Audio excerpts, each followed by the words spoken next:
O, ano sabi ni Migs Nograles?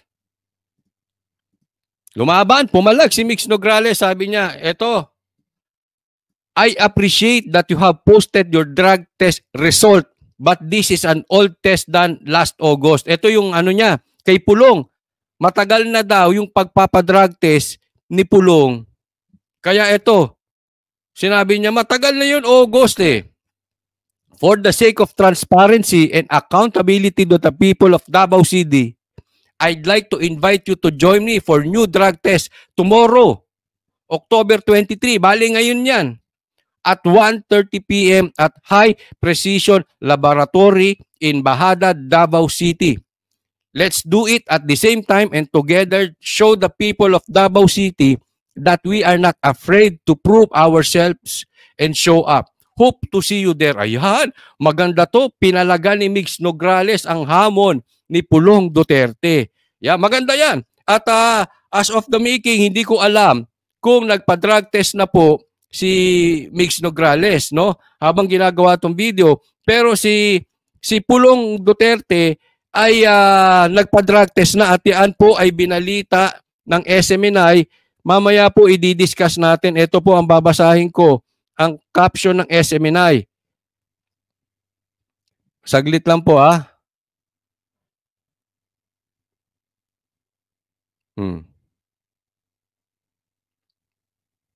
Sabi, just in Davao City 1st District Representative Paulo Pulong Duterte sumailalim sa hair follicle drug test. Ito, live, Davao City 1st District Representative Paulo Duterte undergoes hair follicle drug test. Mamaya ipapakita natin ang video. Okay, so as of the making, hindi ko alam kung si Migs ay nagpa-drug test na pero si Pulong nagpa-drug test na. Pero ito yan. Kung sakaling magpa-drug test si Migs, dapat naman sundan to ng mga kasamahan mo diyan sa kamera. Panawagan mo na rin. Tama yan. Ako isang ayon sa iyo. Dapat talaga magpa-drug test si Pulong. At ikaw din magpa-drug test. Bagong pa-drug test. Pero isama mo yung mga kasamahan mo. Diba? Bakit sila matatakot? Sabihin mo, ay, kayo, bakit tatakot kayo? Mr. President. Mr. Speaker. Ako nagpa-drug test na. It's your turn. Matindi. Maganda po itong ginawa ni Migs Nograles na ito. At ito ay pwede nating buksan na ipanawagan din natin sa mga kasamahan niya. Ipanawagan natin sa presidente. Ipanawagan natin sa speaker. Nagawa nga nung babae, ba't takot kayo sa drug test? Diba? Wala na kayong lusot. Nagawa nga nung kasamahan yung babae, nagpa-drug test. Bakit kayo dyan sa kamera hindi kayo magpa-drug test? Bakit kayo sa Senado hindi kayo magpa-drug test? Nagkakahamunan na eh. Ang papalag lang ba sa drug test? Si Migs? Ang papalag lang ba sa pulburon test? Si Migs? Kayo ano na, nga? Abangan po natin ang pagpapadrug test nito. Pero eto, tingnan po natin. Etong interview naman kay Pulong Duterte after siyang magpa-drug test.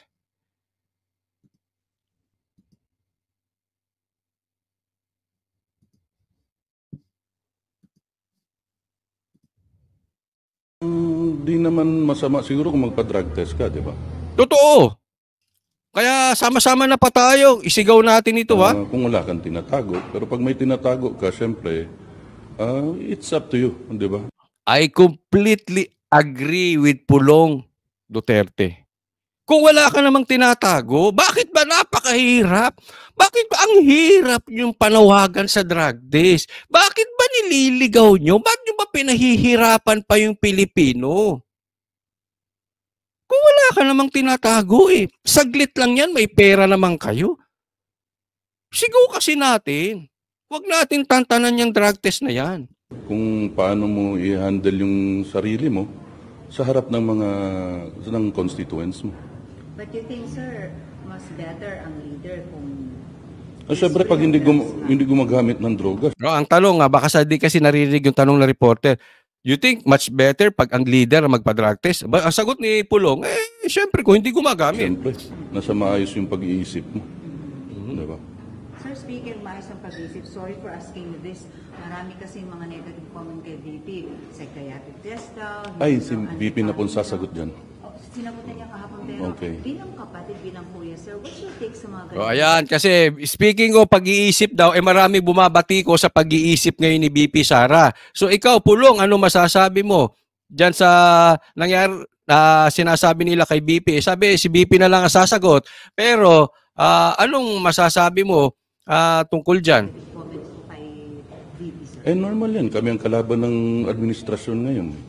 So, siyempre, sino ba yung nagko-comment? Di ba? Yan, katulad yan. Ito normal yan. Sila ang kalaban eh. Kaya pansinin nyo mabuti. Si Pastor Kibuloy idinidiin. Si BP Sara idinidiin. Ano na lahat? Ano ang laman ng investigasyon ng Kamara at ng Senado? PRRD, BP Sara at Pastor Kibuloy. Ito na ang pinag-iimbestigahan ng legislative bodies natin na senador at mga kongresista. Bakit? Kalaban eh. Yan ang team to beat. Kumbaga yan ang malakas. Ang Duterte, ang Pastor Kibuloy. Kaya nga, habang iniipit nila, habang minamata nila si BP Sara, lalong minamahal ng tao. Katulad din yan kay Pastor Kibuloy. Lalong inaabuso si Pastor Kibuloy, lalo tuloy minamahal ng mga Pilipino. Kayo ang may gawa niyan. Wala na kayong inatupag dyan sa hearing na yan. Kaya nga tama yung sinabi ni Puloy, siyempre, kaaway kami niyan, kaming kalaban sa politika, talagang gagawin nila yan. Kung kaya nilang ibintang ang pagpatay kay Jose Rizal at kay Magellan, ibibintang kay Pulong, kay Sara, kay Baste, kay PRRD, kay Pastor Kibuloy, at sa lahat ng mga kasamahan ng Duterte, ibibintang nila lahat. Siyempre, yung mga kaalyado nila. Are you hurt? Ako? Hindi. Normal yan sa politika, madam. Sir, going back dun sa drug. Tinawag na nga akong drug addict, drug pusher, drug lord. Kung affected ba siya? Hindi, normal ako. So, normal yan sa politika. Sanay na sila, sanay na ang Duterte dyan. Smuggler. Kahit may 5 anak ako at 4 na apo. Sir, going back sa drug test, sa tingin niyo may mga congressman na hindi tutugon dun sa hamon? Ganda ng tanong, sa tingin mo ba may mga congressman na hindi tutugon sa hamon ng drug test? Tignan natin ang sagot ni Pulong Duterte. Sa tingin ko, alam nyo na yung sagot. Ayan, malalim. Sa tingin ko, alam nyo na yung sagot. Ibig sabihin ni Pulong, may mga congressman, may mga congressman na mga adik. Ayun, sino kaya? Pakilagay nyo dyan. Sa comment section, ilagay nyo, eto, si ganito, sa tingin ko, itong congressman na ito, adik. Yan yung sagot ni Pulong Duterte. Hindi magpapadrug test. Dalawa lang yan. Either pag hindi ka nagpa-drug test, addict ka, or may pinoprotektahan kang addict. Yun, lagay nyo sa comment section. Sino-sino itong mga addict o may pinoprotektahang addict? Pwede yung pangalanan, sir? Ano, senador? Senador, congressman, sir, in particular dun sa Pwede nyo bang pangalanan? Sabi. mga congressional candidates. Sagot ni Baste. Ay, ni Magpa-drug Pulong. test na lang sila. Para magkaalaman na. Yun. Pwede mo bang pangalanan? Magpa-drug test na lang sila na magkaalaman. Tama. Ako, I agree. Di ba? Yun na eh. Kasi pagka hindi nagpa-drug test din, alam na. Sinong sila, sir? Your comment on everyone. Sino sila? Lahat. Ako, again, lahat. Lahat ng congressman, lahat ng senador na tatakbo, lahat. Pakiusap ko sa mga Pilipino. Pakiusap ko sa lahat ng mga vloggers, kaya ikaw ay pula, kaya ikaw ay dilaw, kaya ikaw ay maka-green, kaya ikaw ay puti. Ipakiusap natin sa lahat ng kandidato natin, sa lahat ng amo natin, drug test. Kasi kung ikaw ay vlogger, takot ka sa drug test ng amo mo, medyo may ano yun nakakapagtaka yun. Lahat naman tayo mga vloggers may sinusuportahan eh. Idiin natin. Ako kaya sa SME na, idinidiin ko yan. Willing ka ba magpa-drug test? Itutulak mo ba ang drug test? Anong problema? Ako sa tingin ko may problema kang vlogger kung takot ka na yung iyong sinusuportahang politiko ay takot magpapulburon test. Di ba? Total, imposible naman wala silang pera pang drug test. I agree. Sir, si PRRD, how is he po? Yan, tanong si PRRD, kamusta naman? Last week, nandun ako. Ayun, nagkukwentuhan kami sa candidacy niya rin as mayor. Okay naman, kampanya raw siya, pero sinabihan nga namin na mga piling barangay na lang na hindi na pwede lahat ng barangay ng Davao, 182 barangays yun. So, piling barangay na lang na magkakampanya siya. Sir, last time sinabi po ni Sara na tatakbo ang tatlong Duterte, Congressman Colon, Mayor Baste at si dating Pangulong Duterte. Ano po yung nangyari, sir? Sabi niya yun. Wala pa naman talaga, wala talaga yun sa plano ko, no? Kasi may isang term pa nga ako as congressman. Tapos Alam mo yung sinabi ni BP Sara na tatakbo ang tatlong Duterte. Ang daming nabitag doon. Hindi naman talaga maganda kung sakali man tatlo sila. Siguro, isa, dalawa pwede. Pero yung tatlo kayo, senador, para kayong tulpo niyan. Anyway, ang daming nabitag doon. Ninervyos yung mga addictus, napraning. Siguro, humit-hit na naman ng Coca-Cola yung mga yon, no? Dami na naman, pati yung mga vloggers nila. Lakaw, ikot ang puwet. Di ba napansin ninyo? Talagang pinaglalaruan sila ni BP Sara. Sa politika, hanggang 2 terms lang. So, yun nga. Sabi din ng mama ko na tapusin mo yung term mo as congressman. Pero sa 2028, sir, may plano po tayo to... Wala.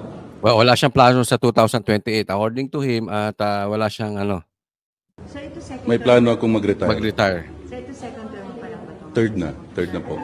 So, you will finish your term lang? Yes, opo. National. Ang third niya as So, we're expecting congressman na kung sakaling siya'y pala rin. Yung mga kapatid daw ay sasama sa Senado. Walang pera pang gastos para nationwide na kampanya mo. Also, sir, dun sa pagkalaban ni Nograles against your father po for the mayoral of Davao City. Right niya yun. Di ba? Kahit sino naman pwedeng lumaban kay Mayor Rudy. Ayan, yung pagtakbo at pagkalaban kay PRRD. Ayan, karapatan nila yon. Kahit sir, binigyan siya ng posisyon before and maganda yung naging samahan ng Nograles at Duterte. Wala naman yung mga yan. Paano rin yan kay Marcos Walang utang na loob. Nang tanong kasi, kahit binigyan ng posisyon ni PRRD, naku, pare-parehas yung mga yan. Saan pa magmamana yan? Di sa amo nilang si Marcos, wala ding Since 2016 at least.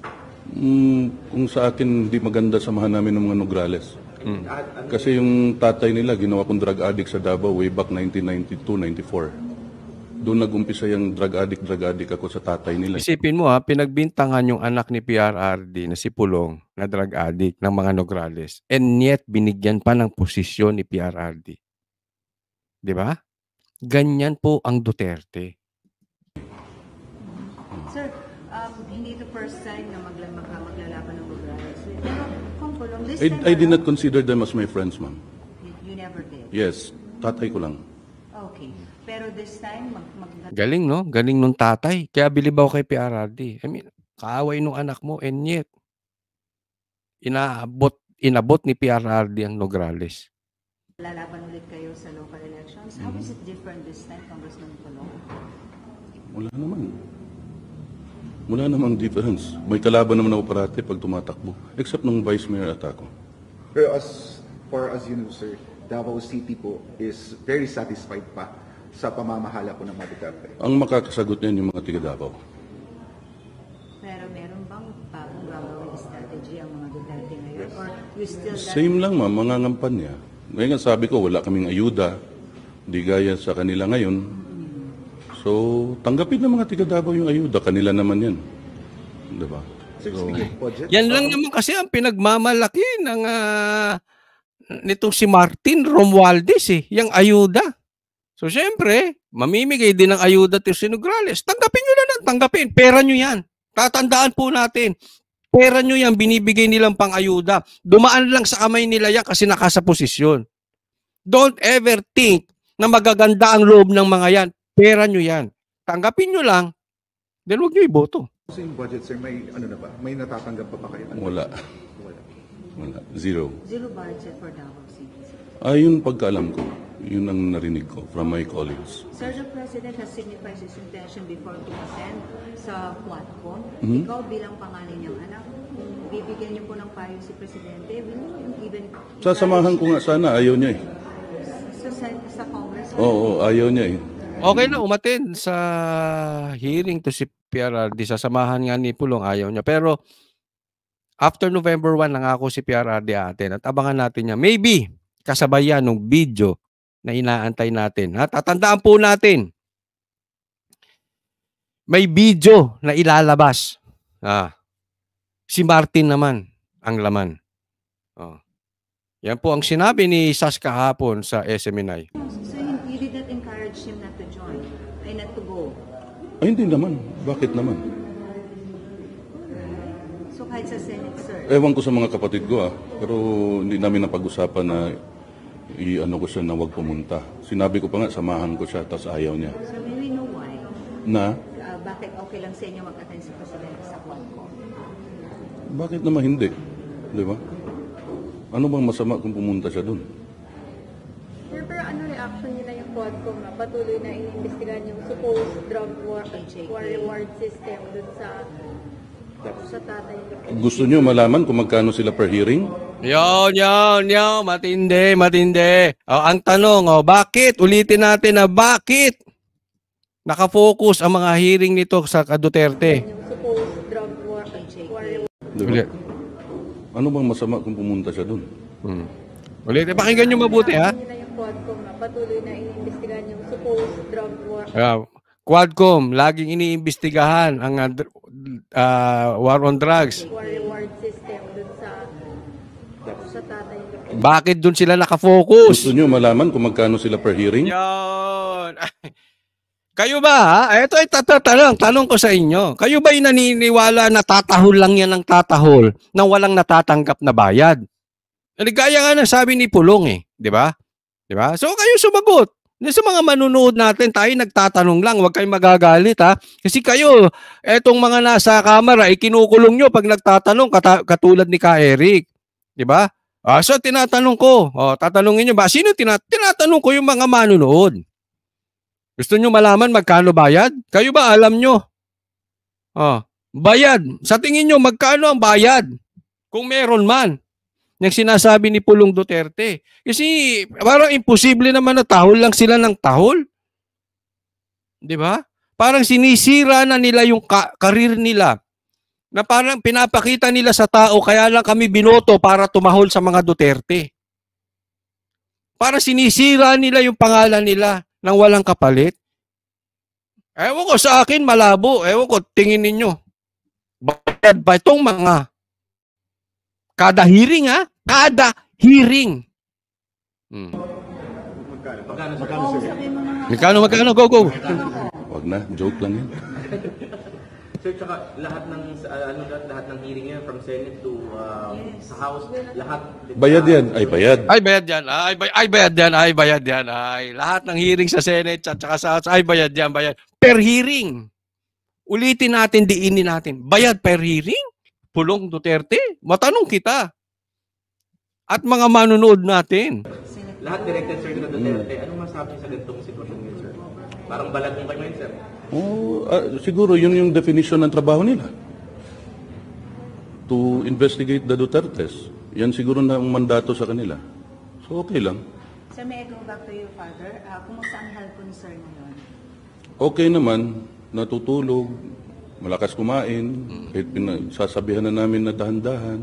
So, okay lang. Is he excited to campaign for this 2020? Yun nga gusto niya umakyat ng bundok, sinasabihan namin hindi na pwede. Diyan na lang sa downtown or at least makita lang siya ng mga tao. Does he need to campaign? Siguro naman, oo, dahil election yan Pero, Lugi kami kung di siya mangangampanya. Pwede mag-relax ang Duterte ngayon, Kong? I mean, talagang kailangan din kayong sumabay sa pagdating sa kampanya. Nangangampanya naman din talaga kami, ma'am, every election. Kung merong, sorry for asking this, Kong, kung merong dehado kayo, saan kayo dehado ngayon? Sa buhok. Or sa pera? Siyempre. Sir, all out po ngayon si VP Sara against the Marcos administration pagsasalita niya. Sa tingin niyo, saan galing yung hugot niya ni Sara? Hindi namin yan napag-uusapan. Ngayon napag-usapan namin, wala lang raw powder pati lip gloss. Galit siya. Oh, ano masasabi niyo kay VP Sara? Galit si PRD na sa aking pagkakaunawa ang sinabi, wala nang powder at lip gloss. Okay? So we'll wait, the result will come out after 2 weeks. Yes, 2 weeks pa po yan. Sir, pahabol. Baka may message kayo sa mga ano. Yun yung result ng drug test. Hair follicle drug test lalabas after 2 weeks. Antayin natin. Habang inaantay natin, ay kayo! Kung hindi kayo addictus, magpa-drug test din kayo. Lahat dyan ang tatakbo sa Senado at congressman at mga kung sino-sino pa. Dapat ang presidente at speaker magpa-drug test din. Pati party list, pa-drug test kayo, oy! Mga congressman na, or officials na, pati ko sa inyo, and of course, challenge din dito sa ano. For the record lang. Wala naman akong message sa kanila. Kumain kayo na maayos. Are you not challenging them to also undergo drug test as compared to... Kaya nga, gaya ng sabi ko, ma'am, siyempre, duty nila yon as candidates, di ba? Para sa mga constituents nila, para malaman ng constituents nila na hindi sila gumagamit. Sir, last na to. Yes. Pinanggit kanina sa Congress, Quadcom, at saka yung good government, sa Senate Blue Ribbon, parang we hate to call this, pero parang against JK, against Duterte pa rin. So saan ba humuhugot ang pamilya Duterte na ng strength, despite all Saan humuhugot ng lakas ang mga Duterte? Ako, sa nanay ko at sa Panginoon. Yan. So ito po usapin dyan, talagang ito po ang magiging issue ngayon. At sa tingin natin, yan ang direksyon ng mga Duterte. Pinangunahan na yan ni PRRD. Ngayon, si VP Sara ang tumutulak at tapos si Pulong din. So, sundan natin yung direksyon ng mga Duterte. Itulak natin tong drug